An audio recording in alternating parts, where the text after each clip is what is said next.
Han Feng had uncovered another glowing color with his hand, and with it another mystery about how it works. At this moment, the scene outside was still the same, and the snowstorm hadn't stopped nor had the temperature showed any signs of not dropping any lower. It was pretty much the same, give or take. Meanwhile, back inside Han Feng's apartment, Han Feng, with maximum effort, had successfully gotten his generator working with several cables connected to it, which was currently powering his entire apartment. His generator was an indoor one and had a soundproof container, so it was conveniently silent and didn't garner the attention of anyone outside. And in order for his apartment to remain unnoticed, Han Feng also turned off all the lights in the apartment. However, his current predicament was at his door. Han Feng was trying desperately to turn his door handle into an electrifying conductor. And after all his hard work, Han Feng was puzzled and disappointed to find out that there was no power when he ran a simple test to check. Strange. Why is there no power? He questioned himself in bewilderment. But at that moment, his setup exploded in his face. Luckily, the explosion wasn't massive, so Han Feng was fine. Seconds after, the cable fell on the ground, emitting visible charges as the smoke settles. Han Feng picked up the cable, blew the smoke off it, wondering how the setup was difficult, when it seems pretty easy in the videos he'd watched before. It would be great if there was internet, he thought. A knock on his door suddenly sounded, startling him. Wondering who it might be, Han Feng peeps through the hole in his door, and he was surprised to see a familiar height and stupid hair. His words, not mine.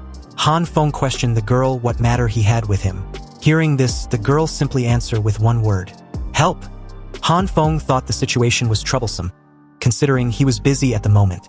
Han Feng reached for his door handle and was about to open his door, but he immediately halted his actions, recalling a similar encounter that led to his death in his previous life.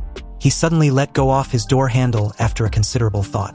Then he said hesitantly, "Well, I got the news that some owners started breaking into houses and stealing supplies. So, go back quickly, I won't open the door for you." Hearing this, the girl sighed heavily, then proceeded to knock on the door.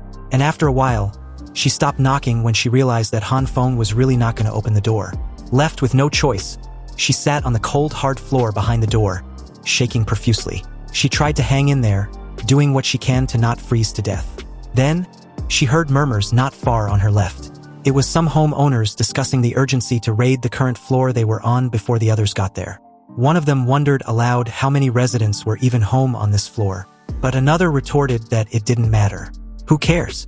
We will just raid them one by one. A hand reached from the corner, and as they came into view, it was indeed the homeowners who were raiding other residents for their supplies. One of them commented that it seems that they were in luck, because no one had raided this floor yet. They took a moment to assess the situation, trying to figure out what apartments probably had residents. The two households over there belong to us, so let's try the rest. They got to Han Feng's door, and got their crowbar ready to budge it open. "Hello, is anyone home? Hello? We are here to deliver supplies." Behind the door inside the apartment was Han Feng, who was sitting on the floor with his hand tightly covering the girl's mouth. Immediately after, a loud rattling sound continuously persisted outside Han Feng's door as the intruders tried to force the door open. Han Feng tried to reassure the girl to not be afraid. His door was reinforced, he whispered. But from the looks of it, the girl was not the least bit panicked. The door handle was also forcefully tried several times, but nothing. How come this door is so strong? Even the door handle can't be broken by kicking. You're right, big brother. Why don't we break into the house next door first? With no other choice left, they agreed and decided to mark Han Feng's door for later. When Han Feng heard this, he was relieved they finally gave up. Also, he thought of how he was fortunate to focus on reinforcing his door and handle when he had the chance. Back then, when he suggested that the constructor should add a 5 cm steel plate inside his door and reinforce the handle. The guy was puzzled, and even asked if Han Feng was hiding from debt collectors. At this moment, his eyes suddenly widened when he realized he might have suffocated the girl. "Sorry, it's okay now. I was afraid they would notice that there were people at home, so..." Han Feng was cut off as the girl thanked him and replied that it was fine. Han Feng and the girl remained where they were, for a while, and after what seemed like forever, Han Feng told the girl that he believes the homeowners had left. Then, he went back to work, trying to get his electrocuting project to work. "Wait till I fix this thing, and if anyone dares to kick my door again, I'll electrocute them to death," he said. A bit puzzled with what Han Feng was doing, the girl asked. "It is a defensive measures against electric shock," Han Feng replied. But then he remembered that the girl didn't even understand basic survival needs. How could she understand what he was doing? Oh, that's right. You still won't understand even if I tell you.